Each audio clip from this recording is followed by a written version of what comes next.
Bonjour, c'est sur les bords de Rance que je vous accueille aujourd'hui pour vous parler de la journée du 10 septembre. Alors, cette vidéo sera en deux parties.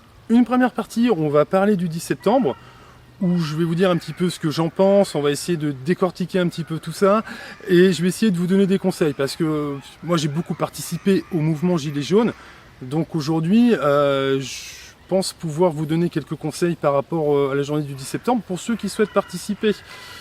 Et en deuxième partie, on va parler d'un sujet beaucoup plus sensible, même je dirais extrêmement sensible. On va parler de tout simplement l'opposition contrôlée, l'ingénierie sociale au sein des mouvements sociaux. Voilà, comme le mouvement Gilets jaunes, on prendra comme exemple le mouvement Gilets jaunes parce que, si vous voulez, moi j'ai pas mal d'éléments. Pour avoir participé au mouvement Gilets jaunes, j'ai identifié pas mal de personnes extrêmement, comment dire, vous allez voir, c'est une usine à casseroles.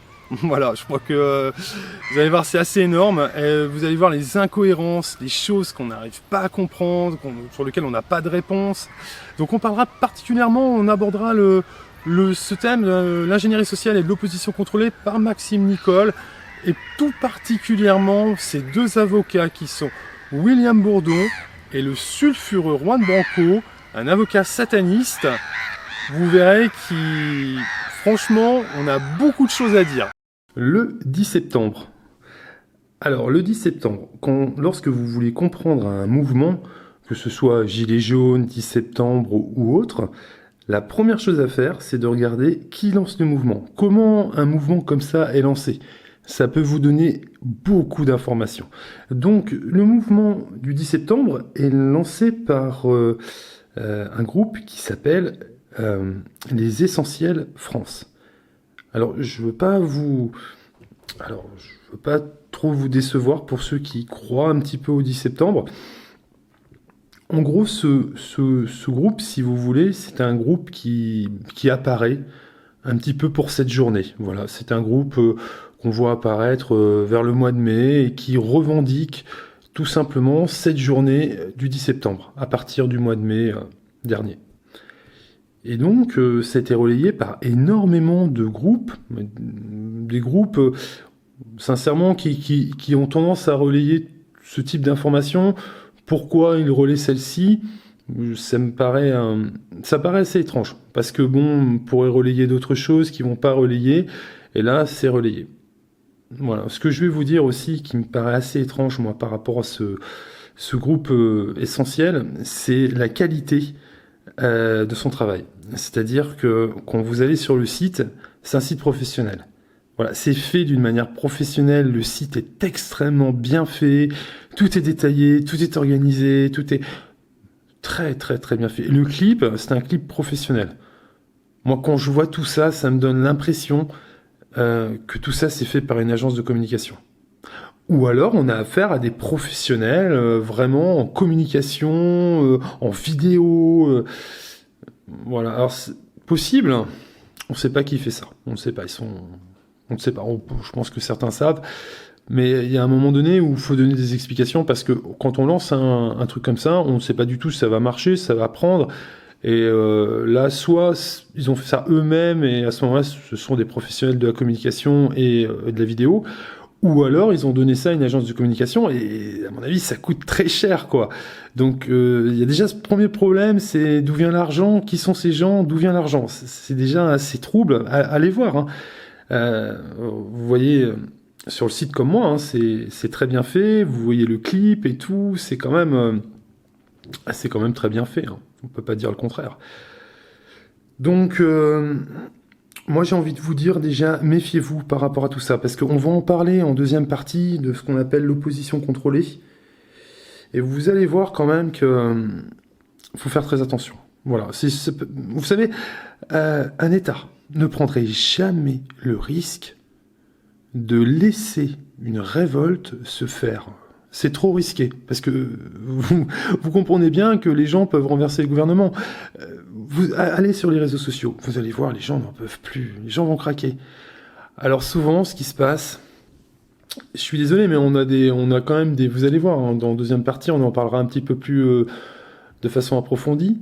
mais on a comme ça des gens qui essaient de prendre le contrôle, ou même pire, qui lancent même des mouvements, parce que vous avez des gens qui sont vraiment mécontents, et c'est extrêmement risqué de laisser un mouvement, un vrai mouvement citoyen, se lancer.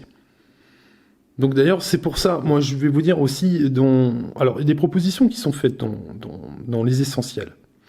Des propositions intéressantes, mais il y a des choses, moi, qui ne me conviennent pas. Par exemple, quand c'est écrit destitution de Macron, moi je ne suis pas d'accord avec ça.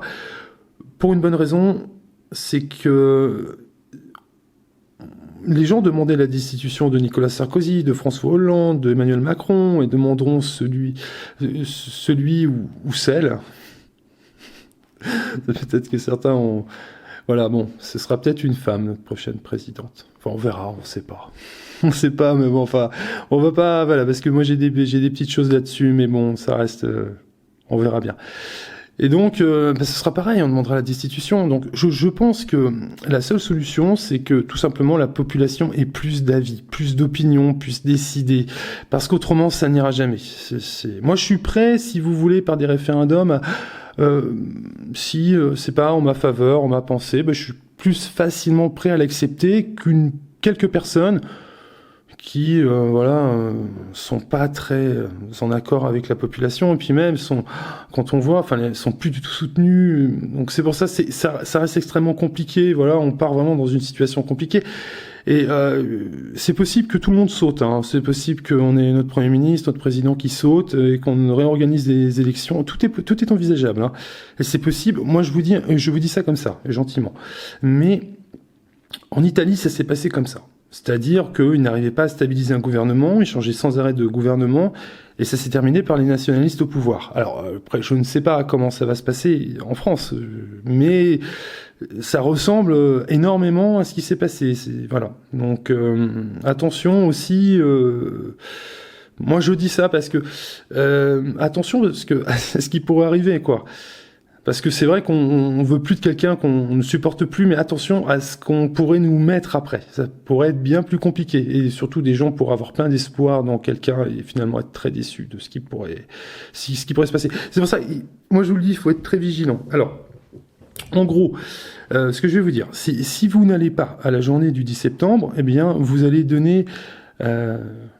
la main, vous allez vraiment dire au gouvernement, c'est ok, pas de problème, on accepte votre budget 2025, vous pouvez nous en foutre une tartine en 2026, en 2027, en 2028, jusqu'à ce que vous arriviez aux 150 000 milliards qu'il va vous falloir pour stabiliser le pays.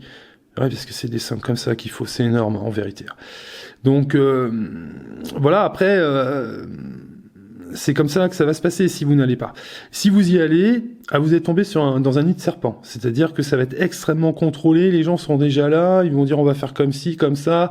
Ils vous demanderont votre avis, mais ils n'en tiendront pas compte. Donc, c'est quel intérêt, tu vas me dire? Non, parce qu'ils sont déjà tout en tête. Ils veulent déjà organiser des sortes d'AG, puis déjà désigner des sortes de chefs pour prendre des décisions avec le mouvement, pour peut-être faire manifester les gens, ou je ne sais quoi. Ne bloquez pas les gens. Voilà, ça va être des trucs comme ça, ils vont vous demander d'emmerder tout le monde. Ne bloquez pas les gens. Vous voulez bloquer? Bloquez la presse. Regardez la presse, par exemple. Vous avez vu, par exemple, la presse est financée par l'État. Juste avant le coco, ils avaient touché 66 millions. Excusez-moi. 666 millions. Excusez-moi. C'est comme par hasard. 660, c'est énorme, c'est une somme énorme. Ils ont acheté la presse, mais regardez à qui appartient la presse. C'est des gens qui n'ont pas besoin de cet argent, qui se sont achetés un bébé, la presse. La presse, c'est pas fait pour gagner de l'argent, c'est fait pour influencer. Donc évidemment, ils perdent de l'argent, donc après, ils demandent à l'État de payer les différences. Mais 666 millions. Déjà le chiffre et la somme. Enfin, voilà. Bon. Voilà, c'est pour vous dire que moi, je pense que si vous voulez bloquer la presse. Bah oui, bloquer la presse. Peut-être qu'on puisse avoir un petit peu plus notre mot à dire, parce que parfois, franchement, ils vont un petit peu loin dans ce qu'ils disent. Même si, voilà, il y a beaucoup de bonnes choses dans la presse aussi, bien sûr. Mais voilà, bloquer les administrations, bloquer l'État. Pourquoi vous bloquez pas l'État? Pourquoi vous voulez bloquer la population? Pourquoi vous voulez bloquer les gens? Je ne comprends pas, je n'ai jamais compris. Je ne comprends pas du tout ce que vous voulez nous refaire un gilet jaune 2 ou alors si c'est gilet jaune 2, ça va être on va embêter tout le monde, tous ceux qui travaillent, les commerçants, tout ça. Donc on va diviser la population en 2, en 3, en 4. Ou alors ça va être un nuit debout, c'est un truc de flemmard, nuit debout, que des gens qui s'engueulaient. Ouais non, c'est ci, c'est ça, je suis pas d'accord et tout. Moi j'ai tout fait. Hein. Nuit debout, j'ai pas beaucoup fait, mais nuit debout c'était le plus rigolo. Parce que t'as vu tous les mecs des partis politiques et tout le monde s'engueulait et tout. C'était n'importe quoi. Nuit debout, c'était n'importe quoi. C'était à Rennes, j'ai pas fait beaucoup. Ils étaient tous en train de s'engueuler et puis t'avais l'hélicoptère de la police qui tournait en rond au-dessus du truc et tout. C'était une absurdité. Mon Dieu que c'était con. Mais moi je vous dis ça parce que en fait il y a jamais rien derrière. Hein, en fait, hein, il nous faut plus de liberté, plus de parole pour la population, c'est qu'on puisse plus décider, et puis les choses iront d'elles-mêmes. Hein. Donc si vous n'allez pas, vous allez donner raison au gouvernement de ne pas y aller. Si vous y allez, vous êtes tombé dans un nid de serpent avec des gens qui vont tout contrôler, et ainsi de suite. Donc voilà, écoutez, excusez-moi, mais ça va être très compliqué. Alors vous pouvez changer les choses.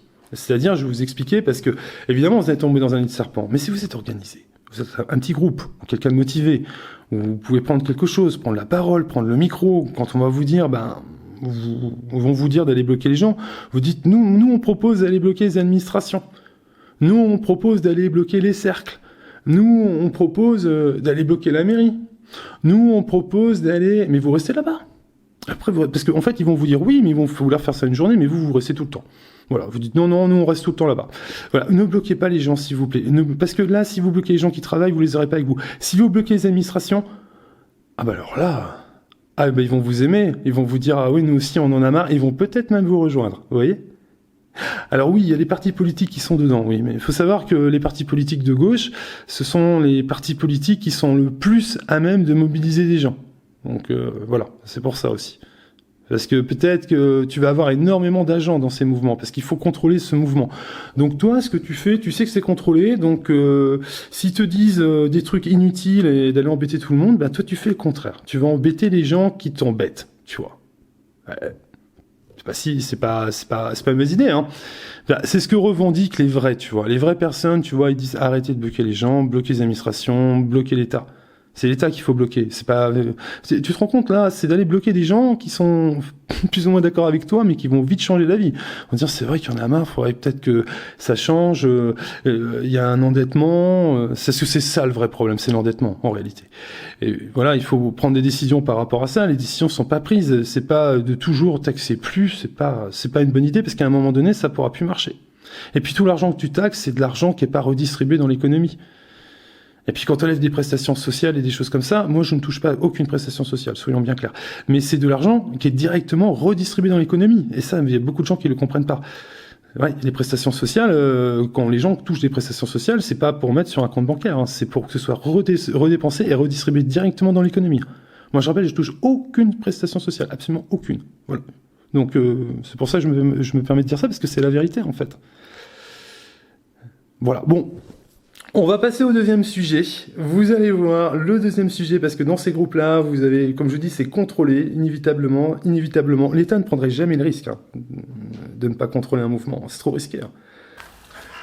Alors, la journée du 10 septembre, comme vous avez pu le constater, ce sera à vous de voir si vous souhaitez participer à cette journée ou pas. Voilà, ce sera une décision personnelle. Mais après, ce que vous devez savoir, c'est que si vous participez, vous devez essayer de prendre le contrôle, je rappelle. C'est-à-dire que communiquer avec les médias, être sympa, essayer de prendre le contrôle aussi, de donner vos idées. Parce qu'autrement, peut-être comme je me répète, mais on va vous demander votre avis.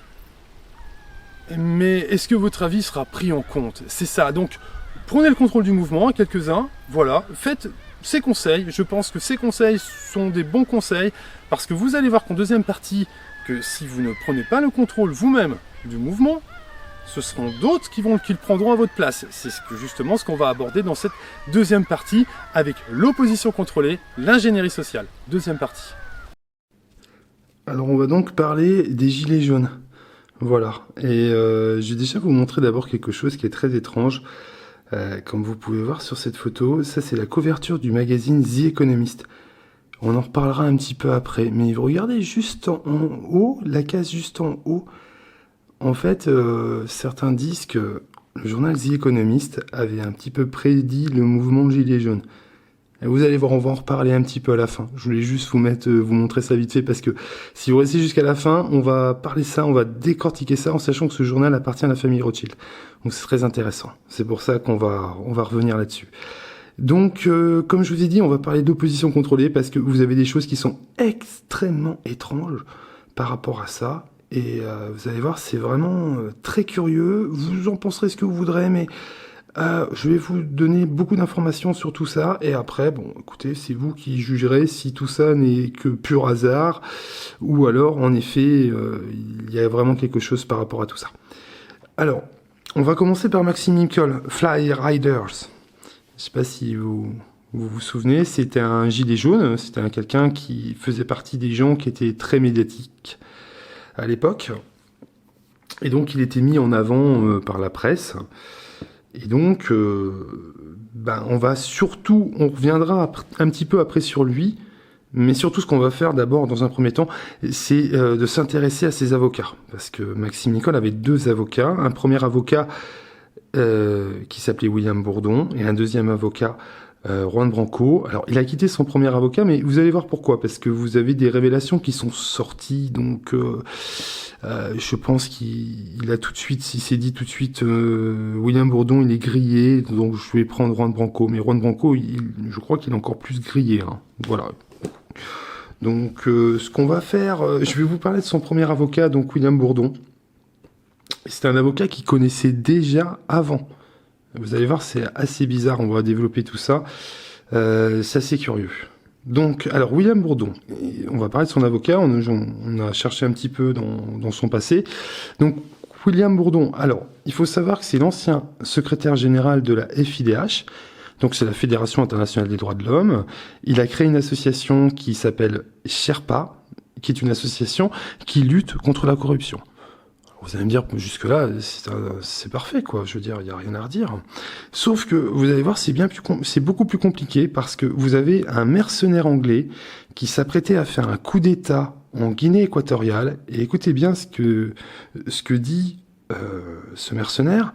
Ce mercenaire accuse William Bourdon et George Soros d'être les commanditaires de ce coup d'État en Nouvelle-Guinée. Le coup d'État n'a pas eu lieu parce que les autorités ont agi, mais c'est-à-dire que l'avocat de Maxime Nicole, le gilet jaune, est accusé en Guinée équatoriale de coup d'État. C'est quand même pas rien, hein, tu vois, c'est quand même assez dingue. Et je peux te dire que des choses comme ça, il y en a eu un petit peu partout en Afrique. Donc c'est assez dingue. Alors l'autre, c'est George Soros, mais on va en parler après. Parce qu'il faut savoir que George Soros, par l'intermédiaire d'Open Society, son association Open Society, finance l'association Sherpa de William Bourdon. Voilà, on a des preuves qu'il y a eu des financements. Bon, c'est pas tous les ans, c'est pas annuel, mais il y a des financements. Donc vous avez aussi le journaliste Pierre Péan, lui qui dit carrément que la presse congolaise était muselée aux agissements de William Bourdon. C'est-à-dire qu'en fait, William Bourdon les accusait en justice systématiquement quand il dénonçait ses agissements au Congo. Donc ça commence à faire beaucoup, je veux dire, pour quelqu'un de la Ligue des droits de l'homme. Moi, à l'époque, quand j'ai appris tout ça, ça m'a mis quand même mal à l'aise, parce que on a quelqu'un qui semble vraiment être un imposteur. Hein. Vous allez voir, ça s'arrête pas là. Parce que dernièrement, il a reçu 20 000 euros en espèces. Alors, je te rappelle que 20 000 euros en espèces, c'est quelqu'un qui a fondé l'association Sherpa contre la corruption. Hein. Donc, c'est assez étrange. Hein. Et les gens, c'est qu'il a reçu. Alors, il a reçu cet argent de la part de lobbyistes du Qatar. Il faut savoir que ces gens sont mis en examen. Donc, tu vois, c'est encore des trucs assez étranges. Et ce ne sont que des histoires comme ça. Il faut savoir, dans beaucoup de pays, même au Liban, c'est pareil, il y a des affaires aussi au Liban, il y a des affaires un peu partout dans le monde, tu vois. C'est-à-dire qu'en fait, avec son association Sherpa, où tu vois que lui n'est pas forcément très clair, Eh bien, avec son association Sherpa, si tu veux, ils attaquent comme ça des personnalités très précises. Alors, c'est vrai que dans la corruption, c'est partout la corruption. Et ils s'attaquent sur des gens très précis, tu vois. C'est très ciblé, on va dire. Donc tu vois un petit peu le truc. Et bon, alors il n'est pas tout seul, il est avec Transparency International, qui est aussi une association de George Soros. On va en parler tout de suite de George Soros. Tu vas voir, c'est aussi un sacré phénomène. Donc tout ça, c'est relié. Alors ça, c'est l'avocat de William Bourdieu, comment il s'appelle, de Maxime Nicole. On s'y perd avec tous ces noms. Donc, donc c'est un peu dingue, tu vois. Et il faut savoir qu'il a reçu, je te disais, 20 000 euros en liquide. Alors, lui, il s'explique en disant que c'est ses frais d'honoraires. Et c'est là que je me dis, c'est intéressant, parce que je me dis, bon, c'est même pas pour un procès, c'est juste pour du conseil. Mais il faut savoir que Maxime Nicole a utilisé cet avocat bien avant d'être connu. Donc je me demande combien ça a dû lui coûter, du coup, parce que... Bon, je ne vais pas te dire pourquoi c'était, parce que ça le regarde, c'est personnel à lui, ça lui est personnel, je veux dire. Et donc, la question, c'est combien ça lui a coûté de faire appel à un avocat comme William Bourdon, qui a dû se déplacer de Paris jusqu'ici pour le défendre, alors qu'il n'était pas connu. Et puis William Bourdon ne défend pas ce genre d'affaires. William Bourdon, il a l'air un petit peu d'être du côté un peu des agents, voilà. Donc, tout ça, c'est assez étrange. Donc vous avez aussi, donc je te disais, l'Open Society Foundation de George Soros. Donc faut savoir que ça, c'est une association qui finance toutes les associations dans le monde entier, absolument toutes les associations. En 30 ans, cette association a dépensé 11 milliards. Je me trompe pas, hein, c'est 11 milliards, on n'est pas en millions, hein, parce que tu vas comprendre que c'est pas des millions, que c'est bien des milliards, 11 milliards.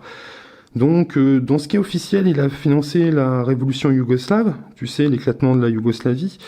Il a financé aussi la révolution égyptienne. Il finance la Quadrature du Net. Alors ça, c'est une association qui défend nos droits, mais ils n'ont jamais eu aucun résultat. Et d'ailleurs, on va en parler parce que cette association est connectée avec le deuxième avocat, Juan Branco. Tu vas voir. Putain, les salauds. Tu vas voir. Tu vas voir, c'est assez horrible. Donc, il faut savoir que tu vas me dire 11 milliards. 11 milliards, ça coûte cher, donc il est toujours en train de mendier à droite à gauche. Donc, ne t'inquiète pas, tu participes. Je me suis dit, il faut quand même que je te précise que tu participes. Oui, parce que, alors, ils ont des financements européens, bien évidemment, ces gens-là. Donc, ils ont eu des financements, écoute bien, hein, c'est quand même des financements qui sont assez importants.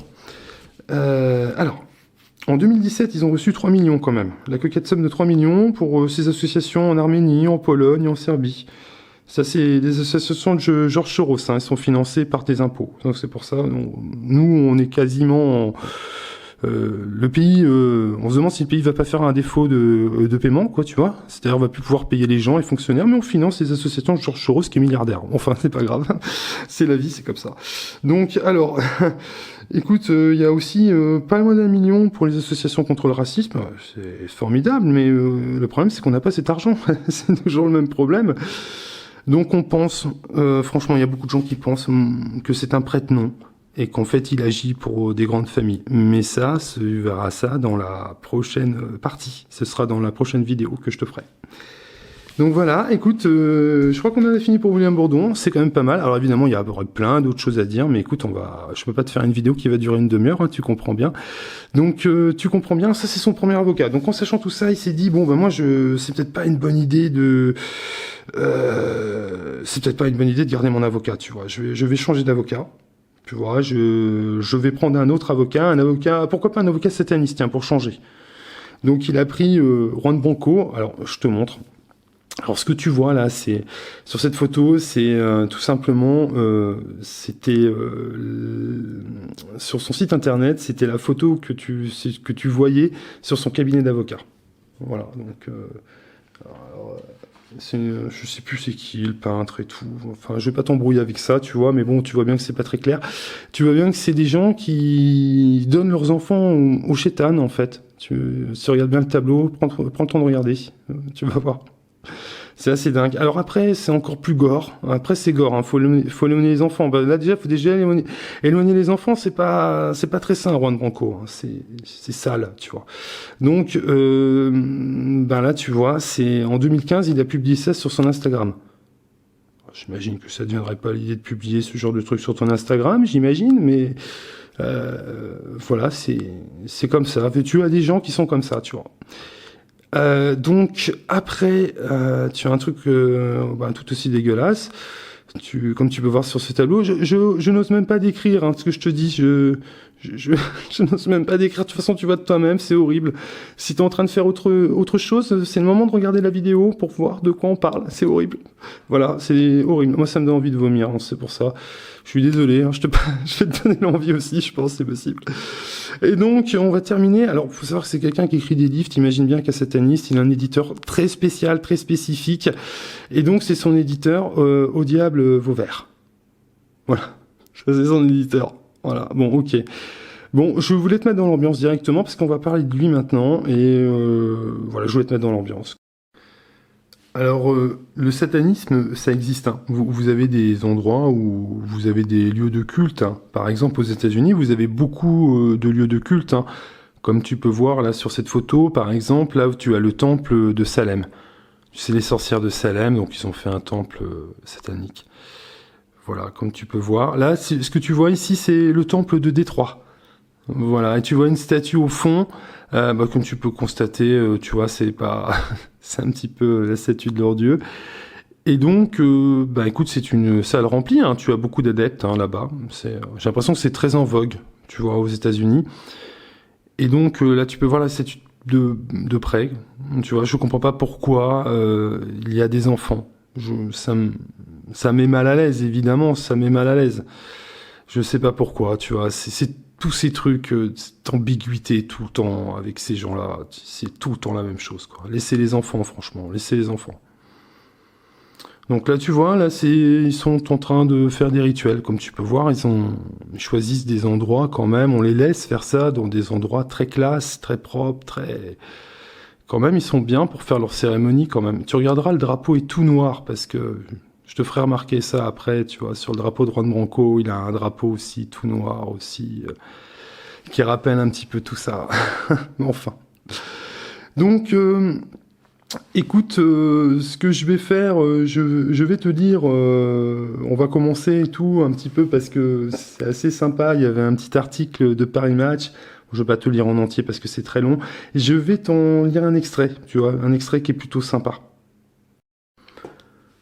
Juan Branco milite alors à droite et lance une revue qui soutient Dominique de Villepin, l'ex-premier ministre de Jacques Chirac, un ami de ses parents. L'étudiant l'a rencontré à Matignon, quand sa mère y déjeunait avec son amie Marie-Laure de Villepin. Cette dernière garde un souvenir ému de ce garçon, brillant, joyeux et révolté.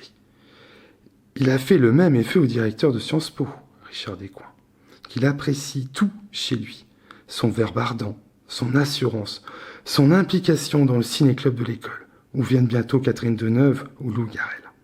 Son ambition de bousculer l'établissement ou d'être un insider-outsider comme lui. Descoings l'invite à sa table, ouvre son carnet d'adresses.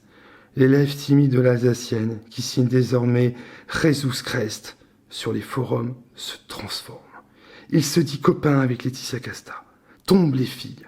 Une vidéo olé olé de lui avec sa petite amie de l'époque, prise lors du voyage de la promo de Berlin, circule. Un stage à la Cour pénale internationale en janvier 2010 lui ouvre d'autres horizons. Alors justement, les autres horizons, c'est justement de ce dont on va parler maintenant. Donc, déjà, on va revenir un petit peu, tu vois, sur ce qui était mis dans l'article. Concernant, tu vois, le journal, tu vois, il a fait une revue. Alors, il faut savoir que cette revue, elle s'appelait Jeune République, et c'est une revue qui était seulement éditée à 350 exemplaires, mais bon, vu que, tu sais, c'est Sciences Po, Normal Sup, donc forcément, ça touche des gens importants, donc peu importe le nombre d'éditions, eh bien, c'est pas grave, parce que ça touche des gens tellement importants qu'il faut les influencer. Donc, sur les 5 premiers épisodes, tu avais en parrainage Jacques Attali. Après, le nom de Jacques Attali a disparu, il veut pas le reconnaître. Il veut pas le reconnaître, mais nous, on sait que c'est vrai. On sait qu'il y avait le nom de Jacques Attali. Alors, pourquoi il veut pas le reconnaître? C'est tout simplement parce que Jacques Attali est conseiller de tous les présidents depuis toujours. Toujours. Il a conseillé tout le monde. Tout le monde. En fait, La seule personne qui n'a finalement jamais quitté l'Élysée, c'est Jacques Attali. Tu verras. Alors ça, ce sera pareil, ce sera dans l'autre vidéo je te montrerai tout ça, les preuves, les photos et tout ça. Et donc, lui, il avait comme parrain Jacques Attali. Bon, tu vois, c'est déjà énorme. Hein. Bon, Dominique de Villepin, tu vois, ses parents connaissaient Dominique de Villepin. Il a comme parrain Jacques Attali, mais c'est pas seulement ça. Il avait aussi Alain Lipietz, des Verts, enfin, il y avait tout un tas de monde. On va pas tous les énumérer parce que sinon, on va y passer du temps. Hein. Donc, comme tu peux comprendre, c'est quand même assez dingue.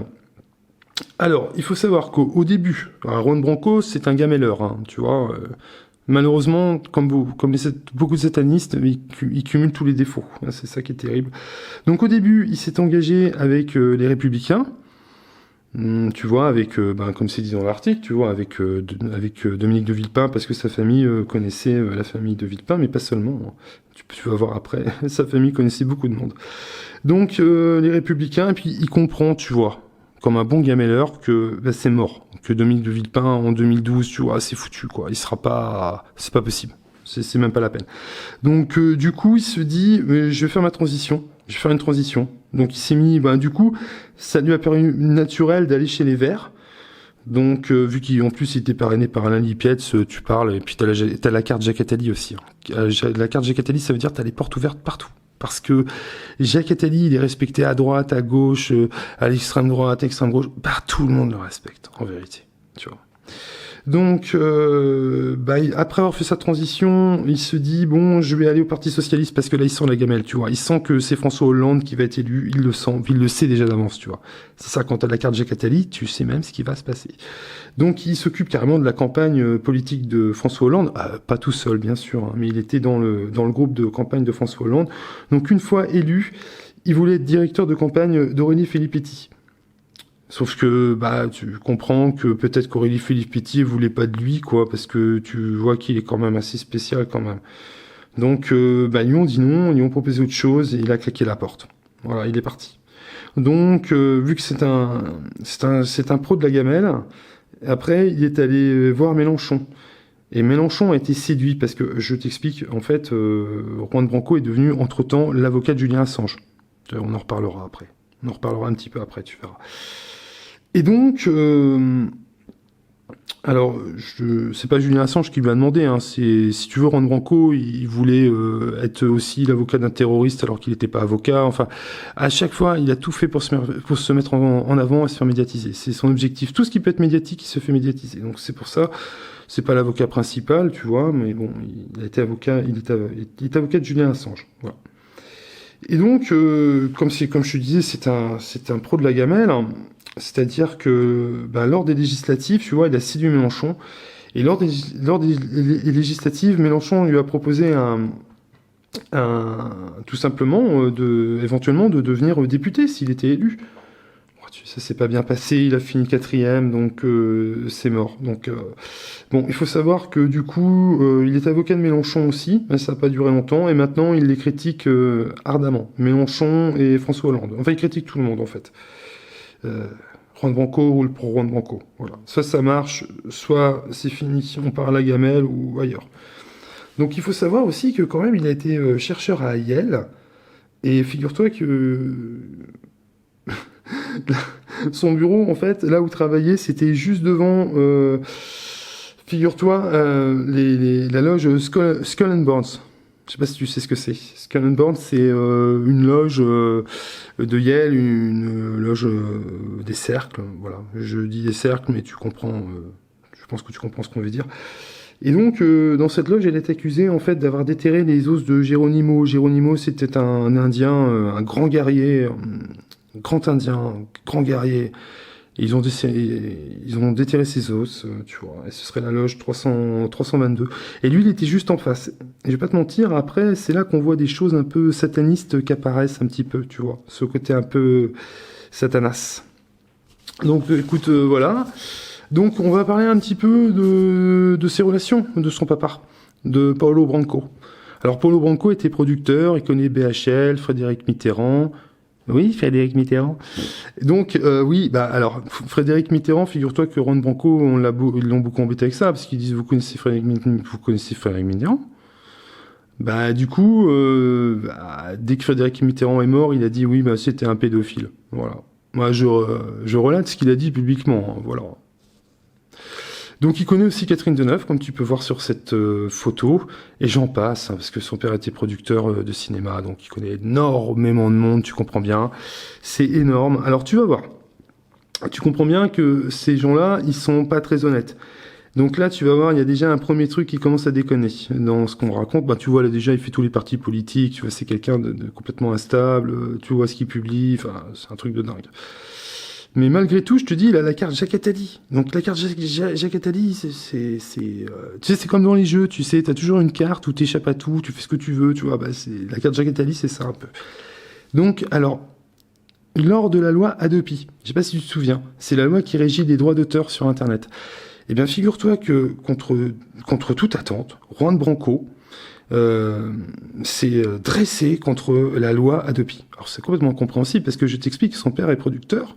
Juan Branco, il écrit des livres, il connaît des acteurs. Donc, tous ces gens-là, ils ont tout intérêt à ce que la loi Hadopi, elle soit mise en place pour leurs droits d'auteur, parce que lui, il touche de l'argent de ses livres, son père de ses films, et les acteurs, c'est pareil. Donc, il a tout intérêt à ce que la loi Hadopi se mette en place. Donc, ben, il se lie avec la Quadrature du Net. Si tu te souviens bien, William Bourdon, Georges Soros, la Quadrature du Net, qui est financée par Georges Soros. Et donc, ben, ces gens qui semblent comme ça sur le papier formidable, des gens bourrés de bonnes intentions, eh ben, écoute, se sont occupés du dossier. Et c'est un désastre. Ça, on n'a rien obtenu. Et comme à chaque fois qu'ils s'occupent de ces trucs-là, nous, on n'obtient rien. C'est-à-dire qu'on aurait dû obtenir des petites choses, tu vois, du genre, ouais, on peut utiliser, par exemple, certaines photos, tu vois, quand c'est pas à but lucratif, pour l'information. Par exemple, moi, je voulais t'informer avec certaines photos. J'avais une photo, tu vois, de Jacques Chirac qui baisait la main à la baronne de Rothschild. Je peux te la mettre, mais c'est 500 €. Ça, c'est pour la prochaine vidéo, tu vois. Pour la prochaine vidéo que je veux te faire, tu vois, si je voulais te faire une belle vidéo, ça me coûterait 25 ou 30 000 €. Je te mettrais des photos super bien, mais toutes les photos ont été mises en copyright, tu vois, donc, eh ben, écoute, on peut pas les mettre, voilà. Donc, on peut pas vraiment informer. Et qui c'est que s'est occupé de ça? Juan Branco et cette nullité d'associations de Quadrature du Net, financée par tout un tas d'associations pourries. Voilà, qui ont pris le dossier et qui ont tout saboté. Donc on se retrouve comme ça à payer des droits d'auteur et des tas de trucs, on peut plus rien diffuser. En fait, c'est un gène pour l'information, c'est ça. Voilà. Donc, bah lui, il a pas de problème, là, si tu veux, pour l'information, lui, Juan Branco. Parce que dans son livre, tu vois, bah lui, il a pas de problème pour diffuser les trucs, tu vois. Parce que dans son livre Crépuscule, alors faut savoir que la RATP a fait la promo de son livre. Faut savoir que la RATP, tu n'as jamais de publicité pour ceux qui vivent sur Paris, pour tout ce qui est politique, hein. Tu n'as pas de trucs comme ça, hein. Ils évitent, ils enlèvent tout ça. Eh ben, pas du tout. Le livre de Juan Branco, qui est extrêmement politique, c'est un livre sur l'insurrection. C'est-à-dire, il faut renverser absolument Emmanuel Macron. Donc, ben, normalement, ça devrait pas se trouver dans la RATP, tu vois. Ah, ça fait beaucoup de choses, hein. Comment il a les contacts comme ça pour réussir à faire ça, alors que normalement, il n'y a jamais ça, tu vois. C'est tous ces trucs, tu vois, qui sont complètement dingues, hein. Alors là, on va parler de choses qui sont, alors, un peu dingues, quoi, tu vois. Alors, faut savoir qu'il y a toute une bande qui travaille autour de lui, et lui-même, sont accusés de multiples viols. Alors, je ne sais pas combien, je ne peux pas te dire, mais beaucoup. Donc, comme tu peux voir sur cette photo, alors, tu vas voir, c'est assez dingue, parce qu'en fait, on a des relations avec des gens qui étaient proches d'Epstein, qui sont de Jeffrey Epstein. Tu sais, aux États-Unis, les problèmes, tu sais, de jeunes filles abusées et compagnie. Donc, comme tu peux voir sur cette photo, là, tu vois une photo, ils sont en groupe. Alors, juste un truc. Bon, le frigo est vide, machin et tout, mais t'as vu, ils partent en vacances, ils sont bien quand même. Je sais pas qui c'est qui paye, quoi. J'aimerais bien savoir d'où vient l'argent, parce que là, ils sont à un festival et tout, pendant 3 jours, tu vois, qui paye l'hôtel, tu vois que c'est des beaux hôtels, ils mangent bien. Et après, tu vois, Maxime Nicole s'est dit, mon frigo est vide, mon frigo est vide. Mais qui paye tout ça, déjà? Regarde comment ils sont bien. Déjà, juste pour te mettre dans l'ambiance. Enfin, bref. Donc, comme je te dis, tu vois, sur cette photo, tu vois, Juan Branco, tout souriant, tu sais, sur la droite. Et juste à côté, t'as un barbu, là, tu vois. Ben, ce mec-là, c'est Stallman. Et Stallman, il faut savoir qu'il travaillait avec Minsk. Il faut savoir que Marvin Minsk, eh bien, il aurait abusé, il a fait des colloques sur l'île d'Epstein. Et il est accusé d'avoir violé une jeune fille de 17 ans, mais c'est passé crème, hein, je crois que c'est innocenté et tout ça. Quand tu vois, c'est passé crème, enfin quand même, faut pas déconner quand même. Et donc, faut savoir que Stallman, lui, il passe son temps à défendre Epstein. Il a défendu énormément Epstein publiquement, en disant que tout était faux, que toutes ces jeunes filles étaient consentantes, que tout ça, ces jeunes filles qui ont 17 ans, tu vois, qui sont pas majeures, qui ont 16 ans, 15 ans, enfin, tu te rends compte un peu, lui, il défend ces gens-là, et c'est la personne qui est juste à côté de l'avocat de Maxime Nicole, hein, Juan Branco, hein. Et Juan Branco, c'est quelqu'un qui défend tes droits. Alors, je sais pas si t'imagines, c'est quand même assez grave, hein. Alors, dans ce festival aussi, ils avaient invité Jacob Appelbaum, c'est pareil, il est accusé de multiples viols. Bon, là, tu peux le voir, il est interviewé par Maxime Nicole. Bon, un jour, Maxime Nicole l'a interviewé, lui a posé une question. Donc, je te montre là sur la photo. En fait, tous ces gens se regroupent. Et je t'avais dit que il était avocat de Julian Assange. Bah, tu vois, cette photo, c'est Stallman. C'est le monsieur que tu vois sur la photo, là, le monsieur barbu, là, tu vois. Et là, tu le vois, il est avec Julian Assange. Tu vois, c'est la même personne. Et Julian Assange était aussi accusé de viol, hein, je te signale. Mais on va pas rentrer dans les détails sur Julian Assange, mais c'est assez trouble aussi. Je vais pas vous mentir, c'est assez troublant. Donc tu vois, c'est toute une équipe, hein. Qu'est-ce que fait Julian Assange qui dénonce des choses avec quelqu'un qui défend Jeffrey Epstein? Je suis désolé, mais Jeffrey Epstein, c'est pas un complot, hein. Faut arrêter, hein. Alors, tu vois, c'est tout ce genre de truc, tu vois, c'est assez long, hein. Donc, c'est complètement dingue, tu vois. Donc, alors, il faut savoir aussi que Juan Branco a essayé de faire une révolution et tout au Sénégal. Alors, tu vois, un petit peu à la William Bourdon. Il a essayé de défendre Ousmane Sonko, qui est aussi accusé de multiples viols. Enfin, c'est dingue, hein, mais c'est comme ça, c'est horrible, hein, ce que je te dis. Et donc, en fait, tel un agent infiltré, tu vois, il a essayé de partir déguisé en pêcheur, tu vois. Parce que bon, il est parti là-bas, mais ils ont essayé de faire une révolution. Et je peux te dire, c'était Ousmane Sonko, c'était l'opposant politique au Sénégal. Aujourd'hui, il est Premier ministre. Donc, il rate pas tout, hein. Quand c'est à l'étranger, il réussit des choses, mais c'est en France, ils arrivent à rien, jamais rien. Et donc, comme si c'était pas assez bizarre comme ça, toutes ces histoires, figure-toi qu'un jour, il a organisé un débat avec le patron des services de renseignement. Alors, Juan Branco, je te rappelle, hein, il a écrit le livre Crépuscule, c'est vraiment un livre d'insurgé, il fait l'insurrection, il est vraiment anti-Macron, il ferait tout pour le renverser et tout ça. Et les services de renseignement, tu vois, font un débat avec lui. Je te rappelle aussi que Juan Branco, il est avocat de Julian Assange. Donc il a la possibilité de dénoncer des choses énormes sur les services de renseignement français. Je te rassure, il a rien dénoncé. Je te rassure. Mais ça aurait pu. Tu ne sais pas. Donc tu vois, c'était un débat qui était organisé, quoi. C'est vraiment organisé, hein. Là, pour organiser, c'était organisé, on va dire, hein, parce que t'imagines bien que les services de renseignement ne prendraient jamais le risque de faire un débat comme ça. C'est trop risqué, et surtout avec quelqu'un qui connaît Julian Assange, qui peut dévoiler plein de choses en direct, qui peut poser des questions gênantes aux services de renseignement. Ça n'a pas de sens. Ça n'a pas de sens. Ce sont des agents, ces gens-là. Et donc on va terminer sur Juan Branco, on va être obligé de terminer, ça va être une vidéo très longue, hein, vous comprenez bien, sur Piotr Plavensky. Ah, c'est énorme ça, je voulais vous parler de ça, c'est complètement énorme. Donc comme tu peux voir sur ces photos, en fait Piotr c'est un artiste russe qui fait de l'art, voilà, on va dire ça, qui fait de l'art. Donc comme tu peux voir sur les photos, il a sa façon de faire de l'art, c'est ça en fait, voilà, il voulait se couper l'oreille le jour-là. Alors on va l'appeler Piotr le Fou, si ça t'embête pas, tu vas comprendre après les connexions, voilà, on va l'appeler Piotr le Fou. Donc là, comme si la vie était pas assez difficile, il avait décidé de s'enrouler dans les barbelés, tu vois.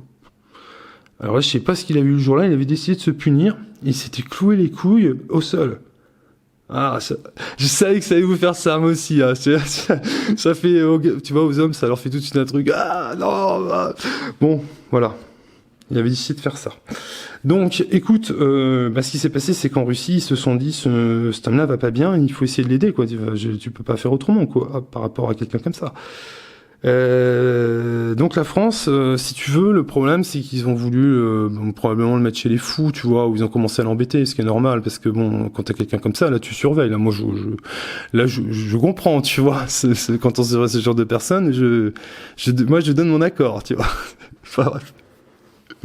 Et donc, en France, ils ont dit non, ils sont en train d'harceler un opposant politique russe, un artiste.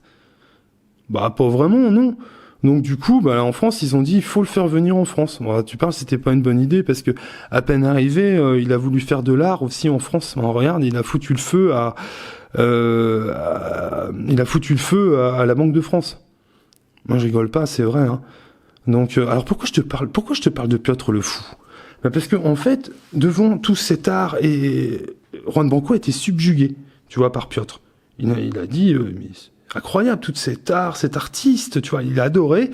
Tu vois, après, moi je comprends pas trop, mais lui, si tu veux, il est un peu à part, donc ça a bien matché, tu vois. Donc ils sont devenus amis. Des grands amis, et là en fait ils ont décidé, Piotr a décidé que de faire coucher sa compagne, sa nouvelle compagne en fait, avec avec des célébrités, et ils sont tombés sur Benjamin Griveaux. Je sais pas si tu te souviens l'affaire Griveaux. C'est Griveaux qui avait fait des trucs pas possibles. Ça s'était pas bien fini, tu vois. C'était lui qui était derrière tout ça, tu vois, avec Juan Branco, parce que c'est son copain. Faut savoir que Juan Branco c'est son copain. Donc tu vois un peu le truc, hein. On va pas développer, de toute façon je pense que tu connais l'histoire, hein, puis tu peux en savoir plus. Et donc, alors pour terminer l'histoire sur Piotr le Fou, parce que tu vois bien, Piotr le Fou en fait, c'est quelqu'un qu'il faut pas contrarier. Donc Juan Branco, tu sais bien, c'est son pote, donc il décide d'aller à une soirée, d'emmener Piotr le Fou à une soirée chez une ancienne élève de l'école alsacienne. Voilà, donc ils arrivent, mais le problème c'est que Piotr, il faut pas le contrarier, tu vois, c'est ça le problème. Et je sais pas ce qui s'est passé en soirée, moi j'étais pas là, moi j'en sais rien, mais apparemment Piotr a été contrarié, et ça s'est terminé à ce qu'ils ont essayé de l'assommer avec une bouteille de champagne, il a fini par sortir un couteau, à planter des gens au visage et tout ça dans la soirée, et puis je vais pas te mentir, c'est des gens de bonne famille, hein, c'est l'école alsacienne, hein, c'est pas n'importe qui va dans ce genre de truc, tu vois. D'ailleurs, tu veux voir qui c'est qui était à l'école alsacienne avec Juan Branco? Regarde, c'est Gabriel Attal. J'étais ensemble et tout, dans l'école alsacienne. Alors tu vois, les connexions sont énormes. Alors ils s'aiment pas, hein, parce que Juan Branco bisoutait le petit Gabriel. Oh, tu vois, sur cette photo, moi je trouve qu'il a l'air très à l'aise, hein, Gabriel Attal. Hein. Voilà, peu importe, je ne sais pas de toute façon. Mais bon, voilà. Toujours est-il que c'est terminé comme ça. Je ne sais pas si vous avez des nouvelles de Piotr le Fou. N'hésitez pas à mettre dans les commentaires, parce que moi je me demande bien ce qui est devenu cet homme-là, parce qu'on n'entend plus parler du coup. Alors je pense qu'il doit être en prison, ou nous renvoyer en Russie, ou je ne sais où. Je n'en sais rien, tu vois. Mais enfin, voilà les amis de Juan Branco. Voilà. Donc tu comprends bien que voilà, ce sont des histoires un peu de dingue, hein, complètement folles. Attends, parce que moi figure-toi que voilà, ouais, ok, c'est ça, parce que j'en perds mes fiches, parce que tu comprends bien avec tout ça, c'est difficile de ne pas s'embrouiller. Alors, écoute bien. Alors, on va revenir sur la revue The Economist avant de terminer cette vidéo. Donc écoute, la revue The Economist, c'est une revue qui appartient à la famille Rothschild. Alors tu peux t'abonner, hein, c'est 300 balles. C'est 300 balles l'abonnement. Ah ouais, c'est pas donné. Hein. Ah bah oui, c'est pas donné, mais c'est ça, hein, la boule de cristal. Hein. Tu sais, c'est un petit peu comme les voyants. Hein. C'est un magazine qui prédit l'avenir. Donc c'est magazine boule de cristal. Non mais sans déconner, si tu sais lire entre les lignes, c'est un magazine qui prédit l'avenir. Et sur l'économie, la finance, ce qui va se passer, tu vois. Je te mens pas, hein, t'as plein de choses, c'est assez passionnant comme magazine. Alors là, comme tu peux voir sur la photo, j'ai agrandi la vignette pour que tu vois mieux, un petit peu. Tu vois, c'est assez étrange, tu vois, en fait, souvent, ce qu'ils vont faire, tu vois, dans leur magazine, ils vont prédire qu'est-ce qui va se passer, voilà, l'année prochaine, ou voilà. Donc, ils aiment bien faire des trucs comme ça, tu vois. Ils aiment bien être dans la prédiction. Alors, tu vois cette vignette quand même, c'est des bonhommes qui sont jaunes, qui manifestent, qui sont pas contents, qui ont des tonnes de revendications. Et puis, tu peux voir, c'est très important, regarde tout en haut à droite, tu as une sorte de guide, tu vois, qui les mène. Et regarde où ils les emmènent. Ils les emmènent dans une sorte de crevasse, tu vois, où ils vont tous tomber. Si tu regardes bien, tu vois, ils les emmènent dans un creux, quoi. Et il n'y a pas d'issue, quoi. Ils marchent, ils manifestent et tout. Et puis ils sont jaunes, comme les gilets jaunes, c'est ça qui est incroyable. Et il y a un autre truc qui est dingue, c'est regarde bien, je te dis bien, regarde bien le mec, il est guide, parce que tu vois, il est barbu. Et maintenant, tu vois, je vais te montrer les gilets jaunes. Les gilets jaunes qui menaient, ils sont tous barbus, regarde. Tous. Tous les trois, ils sont barbus, tu vois. C'est dingue, hein. Ils sont tous les trois barbus. Et comment dire, tu vois Rodriguez, sur sa cravate, c'est écrit la famille. C'est la famille Soros en fait. Est-ce que tu commences à comprendre? Voilà, c'est ça, la famille Soros. Oui. Et en 2017, les 3 millions qui sont donnés à des associations de Soros, ça servait à quoi en vrai cet argent? À rémunérer qui, quoi? Honnêtement, tu vois, c'est assez étrange. Hein. Mais comme tu peux voir sur cette vignette, c'est assez dingue, hein, ce que je te montre. Hein. Tu vois, et à tel point que tu as même des journaux qui se sont posés la question, mais enfin beaucoup de gens se sont posés la question. Mais c'est pas la première fois avec ce magazine. Hein. Voilà. Si tu veux t'abonner, faut casser la tirelire. J'essaie pas de te le vendre. Hein. T'inquiète pas, parce qu'il faut lire vraiment entre les lignes. Hein. Parce que j'ai déjà eu l'occasion de lire des trucs, de regarder, je dis ouais, mais ça veut dire ça ou ça. Enfin, on va pas trop rentrer là-dedans, donc il y a beaucoup d'incohérences, tu vois. Et puis chez les Gilets jaunes, c'est pareil, tu vois. Maxime Nicole, c'est un ancien militaire, tu vois, réformé P4. Malgré le fait d'avoir été réformé P4, il devient responsable d'un barrage hydroélectrique. Ça, c'est selon ce qu'il a dit. Hein. Une fois dans une vidéo, il a dit... Parce que le problème, c'est qu'il y a plein de gens qui ont abusé, qui se sont foutus un peu de sa gueule, tu vois, qui disent « Ouais, c'est un P4 et tout ». Alors qu'en fait, c'est un stratège, en fait. C'est pas du tout c'est loin d'être un imbécile, c'est un stratège. Voilà. Donc, après, le truc, c'est que tu peux constater, les journalistes les suivaient partout, les mettaient en avant, et tu sais bien que les journalistes sont payés par l'État maintenant, tu vois bien. Hein. Et ils donnent beaucoup. Donc, tu vois, si l'État leur dit, non, suivez pas ces gens-là parce que voilà, ça va nous porter préjudice, non, au contraire, ils leur disent suivez ces gens-là parce que ils sont de notre côté. Ils vont faire, ils vont faire traîner les gens, ils vont leur faire galérer, ils vont les faire galérer et tout.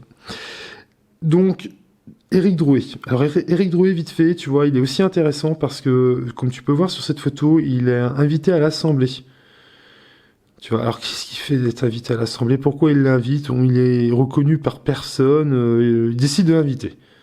Avec l'autre personne, je sais pas qui c'est, tu vois, je me souviens plus qui c'est, tu vois, la personne qui est à côté et tout. Je sais pas si elle est restée longtemps, je crois que c'est Cécilia, je sais plus comment, je crois que c'est ça son nom. Et regarde bien les gens qui les accueillent. Je te rappelle, ils prônent l'insurrection, ces gens-là, ils veulent renverser le gouvernement, mais regarde les deux femmes qui les accueillent sur la droite, elles sont toutes souriantes, toutes contentes. Monsieur Drouet, vous voulez un coca et un McDo? Parce qu'il adorait le coca et le McDo. Alors, ça se trouve, si on lui cherche un coca et un McDo, on va savoir. Mais regarde comment...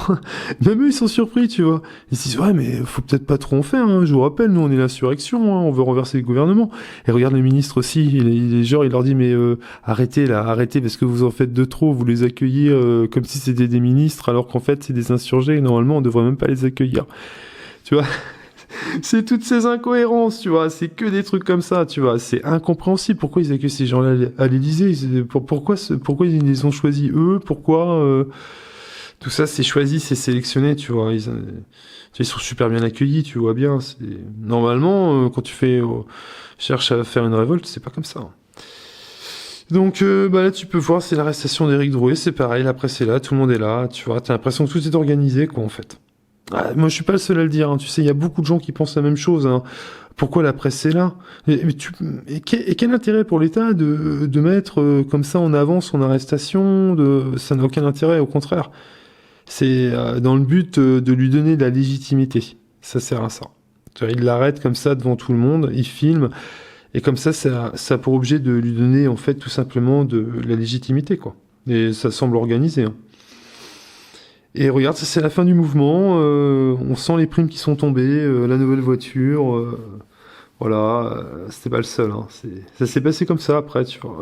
Quand l'argent est tombé, voilà, et ils étaient bien. Voilà, l'argent soratien. Donc écoute, voilà, c'est cette vidéo, voilà ce que je peux te dire.